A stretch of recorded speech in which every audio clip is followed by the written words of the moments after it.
Imagine this. You're running off to work while talking to someone on the phone. Did you bring your house keys? Gosh, the house keys. So you stop at a bench, sit down, check your bag, and place your phone on the bench. Ah, keys are here. And you go on your merry way. But wait, aren't you forgetting something else? I don't want to be in that situation, do you? But it can happen even to the best of us. And if it happens to you, will you be able to recover your Android phone? What can you do in such cases? How can you retrieve your phone, or at least prevent the finder from accessing your data? Hey there, welcome to Android Authority. I'm Mark. Today I'll share some tips on how to recover your Android phone in case you lose it. An ounce of prevention is worth a pound of cure. Right after you acquire your Android phone, the first thing to do should be to set up basic security. Your phone's built-in security features can save your hide if you ever lose your Android phone. There are 4 basic security measures that you can use: SIM card lock, if supported by your phone, screen lock, phone owner information, and phone encryption. First, activate SIM card lock. To set your SIM card lock, go to Settings, Security, Set up SIM card lock. The SIM pin is like a passcode for your SIM. Your phone will ask for it every time you power on your phone. Provide the wrong code and you won't be able to use your SIM.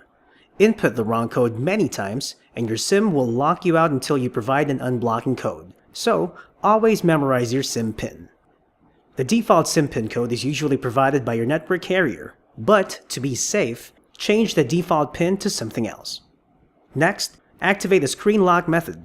To set this up, go to Settings, Screen Lock. You can choose Slide, which is not secure at all, but very easy to use. At the very least, choose Pattern Lock, which provides medium security. For the greatest lock screen security, choose Password Lock, which requires a combination of letters and numbers. When you choose a secure screen lock method, you'll need to input the pattern, PIN, or password to unlock the phone. I also recommend providing your contact information and setting it to be shown on the lock screen. You can do this in Settings, Screen Lock, Owner Info. At the very least, provide your name, email, and alternate contact numbers. The info you provide here just might prove to be precious if a good Samaritan finds the phone you've lost in the park. Now let's talk a bit about the 4th security measure called encryption. In simple terms, encryption garbles your phone data in such a way that nobody but you can understand or decipher. So, this is another layer of data safety in case you lose your phone. To use your encrypted phone, you need to enter the PIN at boot up time. However, I noticed that phone encryption is not uniformly present in all Android phones. To check whether your phone supports it, try going to Settings, Security, or try going to Settings, Storage. Now that your phone is safe from unauthorized use, your next big step is that of backing up your phone data. Never underestimate the usefulness of backing up your data. Trust me, there are numerous ways to back up your data. You can use custom recovery to make Nandroid snapshots, or use backup apps such as Titanium Backup, or use cloud-based backup services, or use manufacturer-provided software such as Samsung Keys or HTC Sync, or even copy files to your PC the old manual way. I won't discuss any of those methods here, but whatever backup method you choose, always keep backups of your data and back up your data regularly. On most recently released phones running Google Android, you should be able to back up most of your data to your Google account. Just look for the Backup and Reset menu on the Settings page and enable the option for data backup to Google servers. You'll need to specify a Google account for use as backup account. If you want, you can also enable the automatic restore feature, so that app data and app settings will be restored on your phone when you reinstall a previously removed app. Again, I emphasize, always back up your data and make it a component of your phone security plan. With that done, let's now talk about how to prepare your phone in a way to make it easier to recover when it gets lost. We're not talking here about merely misplacing your phone inside your house or at the office. We are talking here about the possibility of losing your phone at a place where someone else could pick it up and choose to keep it or choose to return it.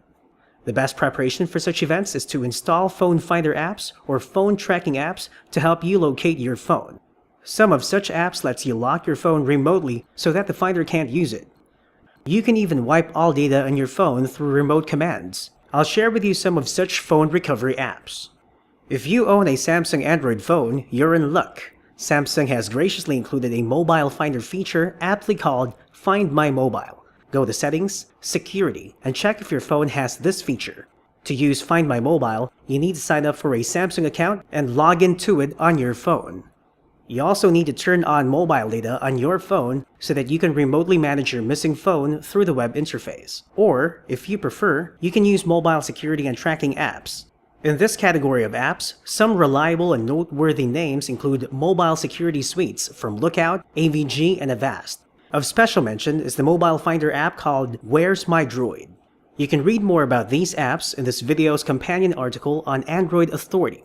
For now, I'll talk briefly about two apps that I personally recommend. First, let's take a quick look at Avast Mobile Security. This is primarily a mobile security app. It has an add-on module called Anti-Theft that enables features useful when you ever need to locate your phone. This module needs to be downloaded and installed after you install the main app. One of the awesome things about Avast's anti-theft feature is that it offers security features for both rooted and non-rooted phones. Aside from that, the anti-theft component of Avast is hidden from the app drawer. That way, an unsuspecting phone thief won't become alarmed by its presence. When setting up the anti-theft component, you'll be asked to set an Avast PIN. To bring up the anti-theft app, just call the Avast PIN using your phone's dialer. In case you lose your phone, you can use Avast Anti-Theft to remotely communicate with your phone via a web-based interface, through which you can track your phone's whereabouts, mark it as lost, erase phone data, sound off a loud alarm on the phone, and many more. Or, if the web interface is not a viable means, you can send remote commands to your lost phone through SMS. For instance, there are commands for locking your phone, marking the phone as lost, setting off an alarm, and more. For a full list of commands, go to Help, SMS commands within the Anti-Theft app. Avast Anti-Theft app has a lot of features ranging from simple to advanced. You'll actually need some time to get to know the app's features, but believe me, it's worth the trouble. The other mobile finder app that I recommend is Where's My Droid. Unlike Avast Mobile Security and other similar apps, this one's a pure phone finder app.